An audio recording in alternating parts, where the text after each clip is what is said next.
मैं गुड़िया गुड़िया व्रत कथा चैनल में आपका स्वागत करती हूँ। वैदिक पंचांग के मुताबिक हर साल भाद्रपद मास के शुक्ल पक्ष की पूर्णिमा तिथि के साथ पितृपक्ष शुरू हो जाता है, जो आश्विन मास की अमावस्या को खत्म होता है।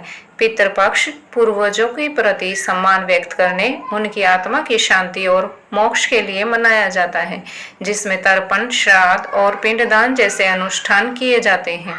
यह 16 दिन की एक धार्मिक अवधि है, जब पितरों को जल, भोजन आदि अर्पित कर उनके आशीर्वाद की कामना की जाती है, जिससे पितृदोष से मुक्ति मिलती है और वंश को सुख समृद्धि प्राप्त होती है। सनातन धर्म में पितृपक्ष को अत्यंत पावन और महत्वपूर्ण माना जाता है। इस काल में पूर्वजों का स्मरण व पिंडदान और श्राद्ध विधि से उनका तर्पण किया जाता है। भारतीय सनातन संस्कृति में पितृपक्ष एक धार्मिक अनुष्ठान के साथ साथ जीवन दर्शन भी है। यह वह दिव्य समय है जब हम अपनी जड़ों से जुड़ते हैं। हम अपने उन पूर्वजों को स्मरण करते हैं जिन्होंने हमें जीवन, संस्कार, परंपरा और मूल्य दिए हैं। यह पर्व हमें अपने वर्तमान और भविष्य का ही नहीं बल्कि अतीत का भी सम्मान करने का संदेश देता है, क्योंकि उसी पर हमारी नींव खड़ी है। ऋणानुबंध रूपेण पश्यन्ति पितरः सुत्याहन, अर्थात संतानें अपने पितरों का ऋण चुकाने के लिए जन्म लेती हैं। वेदों और पुराणों में स्पष्ट उल्लेख है कि पितृपक्ष के इन 16 दिनों में श्राद्ध, तर्पण और पिंडदान में से पितृ संतुष्ट होते हैं और संतानों को आशीर्वाद देते हैं। महाभारत और गरुड़ पुराण में भी श्राद्ध की महिमा विस्तार से वर्णित है। यह हमारे ऋण त्रय यानी देव ऋण, ऋषि ऋण और पितृ ऋण की स्मृति और उनकी पूर्ति का माध्यम है।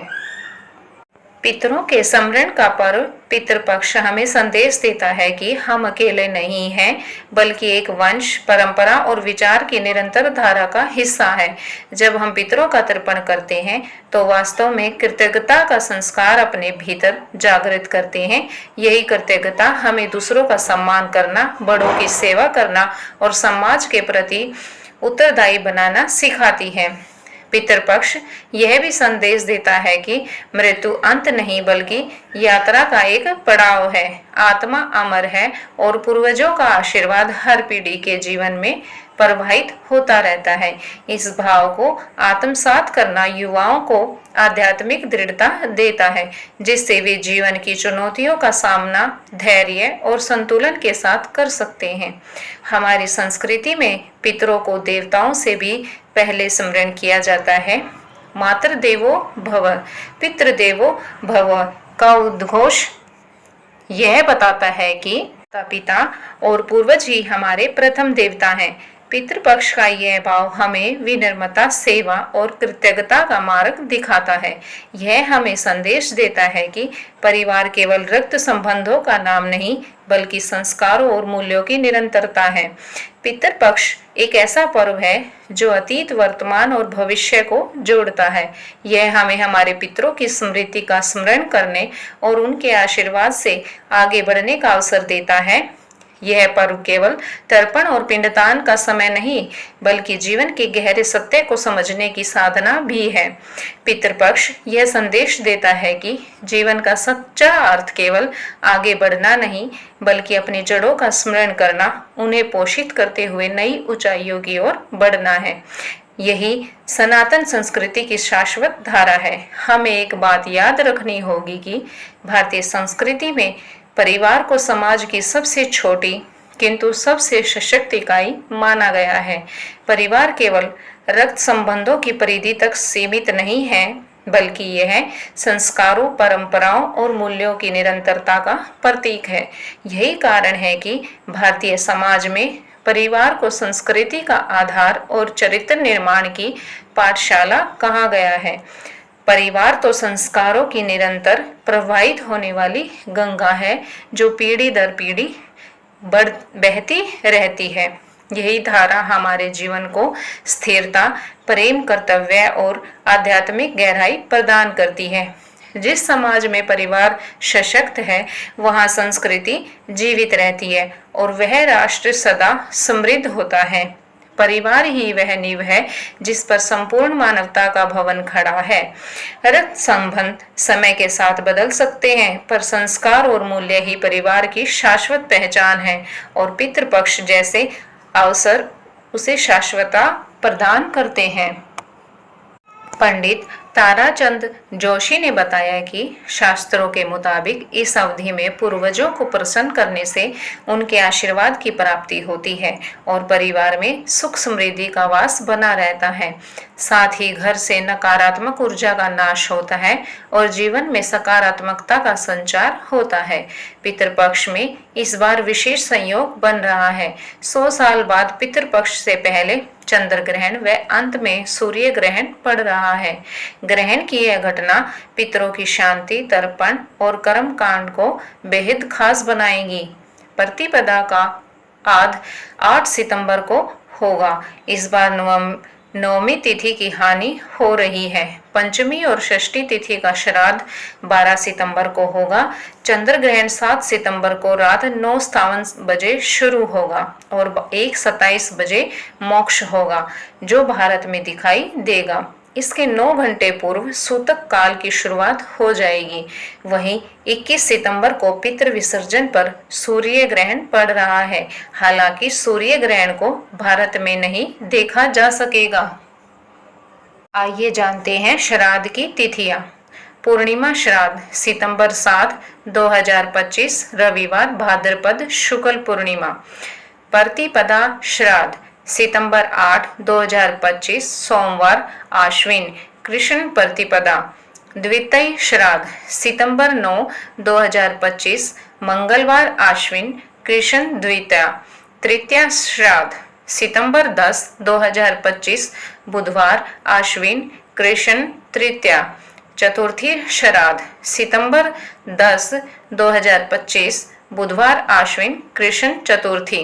पंचमी श्राद्ध सितंबर 11, 2025 बृहस्पतिवार आश्विन कृष्ण पंचमी महाभरणी। षष्ठी श्राद्ध सितंबर 12, 2025 शुक्रवार आश्विन कृष्ण षष्ठी। सप्तमी श्राद्ध सितंबर 13, 2025 शनिवार आश्विन कृष्ण सप्तमी। अष्टमी श्राद्ध सितंबर 14, 2025 रविवार आश्विन कृष्ण अष्टमी। नवमी श्राद्ध सितंबर 15, 2025 सोमवार आश्विन कृष्ण नवमी। दशमी श्राद्ध सितंबर 16, 2025 मंगलवार आश्विन कृष्ण दशमी। एकादशी श्राद्ध सितंबर 17, 2025 बुधवार आश्विन कृष्ण एकादशी। द्वादशी श्राद्ध सितंबर 18, 2025 बृहस्पतिवार आश्विन कृष्ण द्वादशी।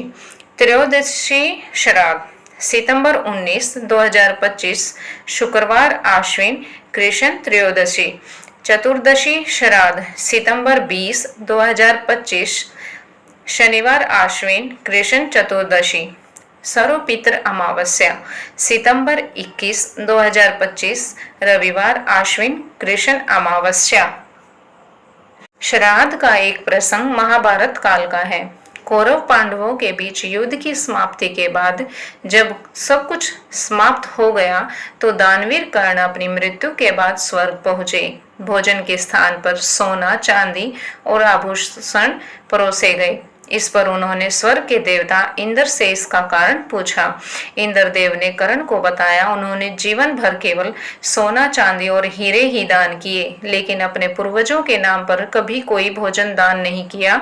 कर्ण ने उत्तर दिया, उन्हें अपने पूर्वजों के बारे में कोई जानकारी नहीं है, इसलिए वे ऐसा करने में असमर्थ हैं।